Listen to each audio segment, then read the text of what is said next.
You guys kept asking how I got my Samsung to look like this in my recent few videos, so I'm finally showing you everything, from the outside to the inside, down to how I even customized my S Pen menu, and everything I did to get this look for free.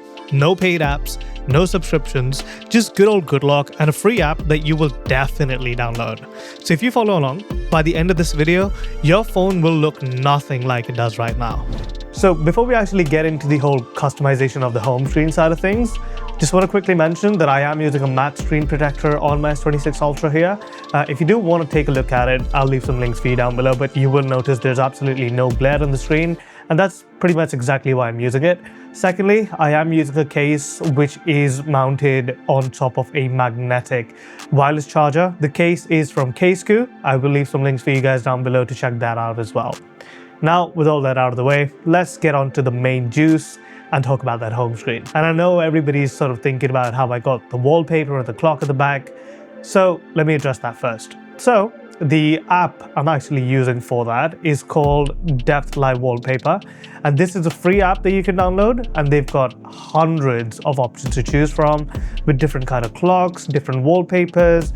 They all have the depth effect. If I just set that one up for you very quickly, it will mess up my home screen, but why not? There you go. That's what it looks like. It does look pretty cool. You know, you do have to sort of remove your lock screen's clock and your AOD's clock to actually make the full use of it, and I'll quickly show you how I did that as well. So if I go back down, as you can see, plenty of options for you guys to choose from, and I will switch back to maybe this one. Boom.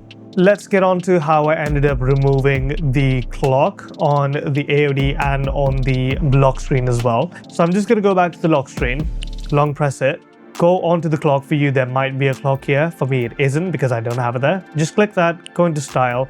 And if you've got your good lock modules installed, you've got good lock, you've got lock star, and you've got clock up. I think it's called clock up. You press the last one over here. We're going to press the plus icon on the top. We're also going to select the clock over here, press delete, so there's nothing there. We do need to add something on here, so we're going to need to press that plus icon. It's very much faded over there. We're going to press the plus icon. We can use text. Just press a couple of spaces there, and done. That's pretty much it. Now you just download that as a fresh one. This is the one. You set it, and there you go. No wallpaper, no clock on the lock screen wallpaper. We hit done, and we're done. You can do the exact same method for your always on display, and as you can see, it is completely gone. So let's talk about the second main highlight now, which is how I got these icons to be small and tiny and gathered right smack in the middle of my screen. All I did was go into my good lock module. So let's open up good lock, and I went into my home app. And once I'm in the home screen option, I'm going to scroll down, press the DIY home screen option, and turn that on. The moment you turn that on, it's going to allow you to resize everything individually, but you don't necessarily have to do everything individually. So to actually achieve that effect, what I did was I laid out all the icons in their normal size on the screen. But with DIY home screen, you're not constricted to a particular grid space. You can still snap your icons in line with the other ones, which is why I got them so perfect.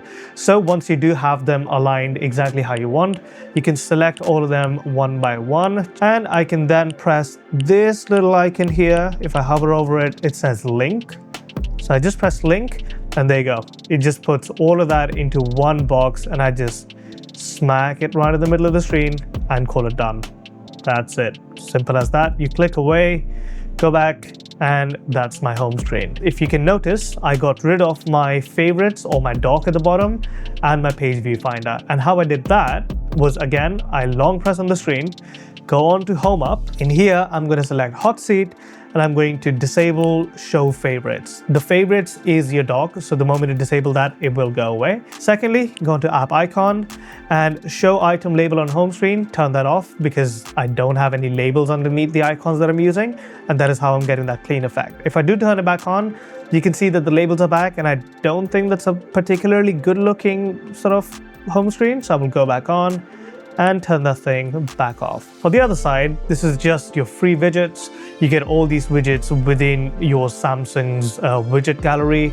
So just long press, go on to widgets, and then you can just find all these widgets over here.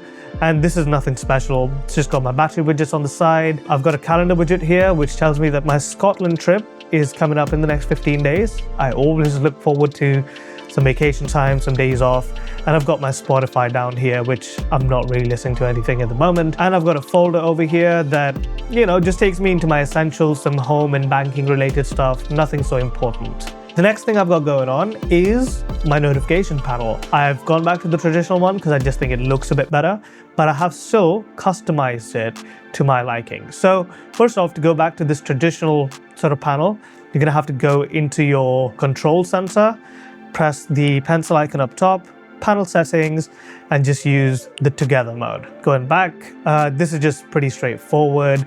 I've just got my things aligned a bit differently, so it's just a bit more accessible for me. I don't really use a lot of these quick panels or the quick settings at the bottom. So everything that I do use, I've moved them all the way to the top. Everything I don't is at the bottom. So they're still there if I do need them, but I just don't use them often. Next thing you will notice on my screen is that my app drawer is vertical. Now you might not have it vertical. You might have it in a left-right orientation. So just to get to this, you're gonna have to go into sort and to alphabetical order. There you go. Just as simple as that. Okay, so this is not the end of it. I do have a couple of other sort of quality of life changes that I would highly suggest you guys look into as well. So if we go back into my home app or my good lock and then home app, we'll go into gesture settings, and here I've got animation tuning. So if I go into this, I've got my animation tuning set to elegant, and that's just because I think it looks the best.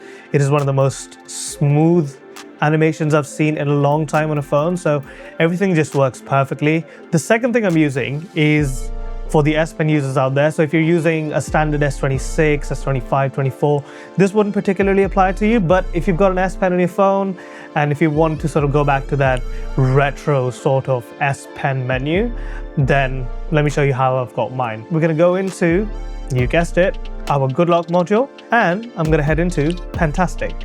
And Pentastic gives you all these different sort of menu options that you can have for your phone's S Pen. So I'm currently using retro, which looks like that. Then I've got circle, which of course it'll show you how it animates.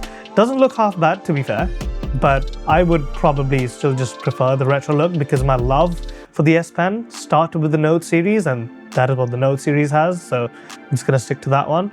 I do have my pointer changed as well. Rather than using the default one, I've gone to the basic arrow. So I mean, it doesn't really make a difference to how you use the pen or how you use the phone, but it just looks a little bit nicer. And the very final thing I would like to get into is going to be my keyboard, because I think a good keyboard is a major chunk of how you use your phone. I have kind of grown into liking the Samsung keyboard a little bit more, and I have a very tiny amount of sort of changes done to it. So the key taps just pop up. I've got a little halo effect going on the sides, and my entire keyboard is completely blacked out. So that's just what I prefer. So you need to get Theme Park as well as Keys Cafe. So I'm gonna go into Keys Cafe, and I will open up my keyboard, show you what my settings are looking like, and then of course you guys can do what you guys want.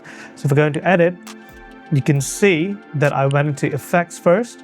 So I've got a keyboard background effect, a color effect, which is just a white sort of halo at the back. It doesn't sort of show up here for some reason. And then how my keys animate as well. There's just too much to do here.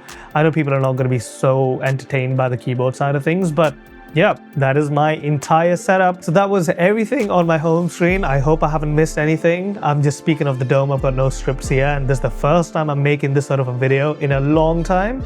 So I hope this has actually entertained you guys, given you some information. And if it has, make sure you drop a thumbs up. Leave a subscribe if you haven't already. Drop a comment about what your favorite feature is and if I've missed something. And if I have, I'll be more than happy to assist you guys in the comment section down below. And until the next one, I shall catch you guys later.